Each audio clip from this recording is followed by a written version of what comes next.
राजधानी रांची के परमवीर अब्दुल हमीद चौक यानी कांटा टोली चौक स्थित पब्लिक उर्दू मिडिल स्कूल आज अपनी बदहाली का रोना रो रही है। सबसे खास बात, आज़ादी के बाद यानी 1965 में शुरू हुई इस विद्यालय से शिक्षा प्राप्त कर कई होनहार बच्चों ने देश दुनिया में राज्य का नाम रोशन किया, लेकिन वर्तमान में प्रबंधन या सरकारी उदासीनता की वजह से इसका अस्तित्व ही मिट रहा है और ये विद्यालय अब मात्र एक खंडहर के रूप में तब्दील हो गया है।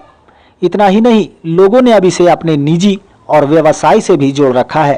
क्षेत्र के लोगों के लिए शिक्षा का मंदिर अब सिर्फ एक कहानी बन चुकी है।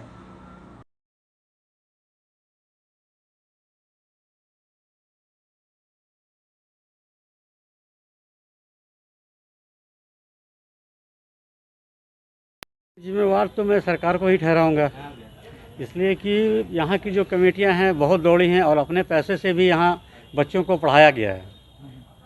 ना तो यहाँ पे टीचर सही से है, टीचर थे तो उसकी सैलरी कौन देंगे, तो लोग चंदा करके सैलरी दिया करते थे। आज अगर स्कूल है तो यहाँ पे तो बच्चे बहुत थे पढ़ने के लिए, लेकिन सब बच्चे को देखिएगा तो कोई इधर है कोई उधर है, टहल रहा है, माँ बाप पढ़ा नहीं पा रहे हैं यहाँ पे।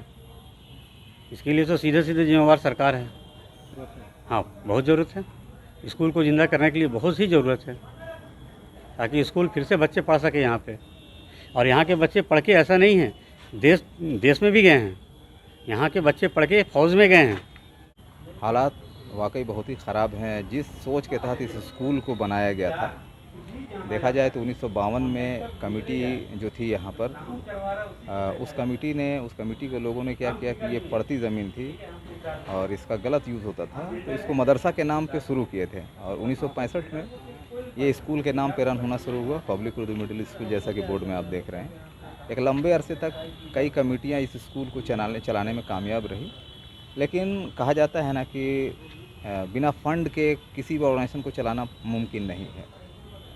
कमेटी अपने कोशिशों के बावजूद इस स्कूल को रन कर रही थी, लोग चंदा दे रहे थे और स्कूल में जो स्टूडेंट थे नॉमिनल चार्ज रखा जाता था, लेकिन धीरे धीरे हुआ यह कि कोई भी टीचर जो है वो बिना पैसे के अपनी सेवा नहीं दे सकते हैं। इस बिना पे क्या हुआ कि कई बार स्कूल बंद हुआ और फिर इसको ओपन करने की कोशिश की गई और 4 साल 5 साल पहले की बात है, स्कूल फिर से रनिंग में लाया गया था, लेकिन शिक्षक और शिक्षिकाओं को सैलरी नहीं मिलने की वजह से या बहुत कम दिया जाता था, जिसकी वजह से धीरे धीरे सारे लोग अपना इंटरेस्ट छोड़ने लगे और वो आना बंद करने लगे। धीरे धीरे स्कूल जो है बंद के कगार पे। मुझे लगता है कि इसके बिगड़े हालात में सरकारी संरक्षण ना मिलना तो है ही है, क्योंकि ये माइनॉरिटी स्कूल है, इतनी बड़ी आबादी वाला ये क्षेत्र है और यहाँ पर सिर्फ एक ही उर्दू मीडियम है, जबकि इसको संरक्षण देना चाहिए था, लेकिन इसके बिगड़े हालात की वजह मुझे लगता है कि यही है।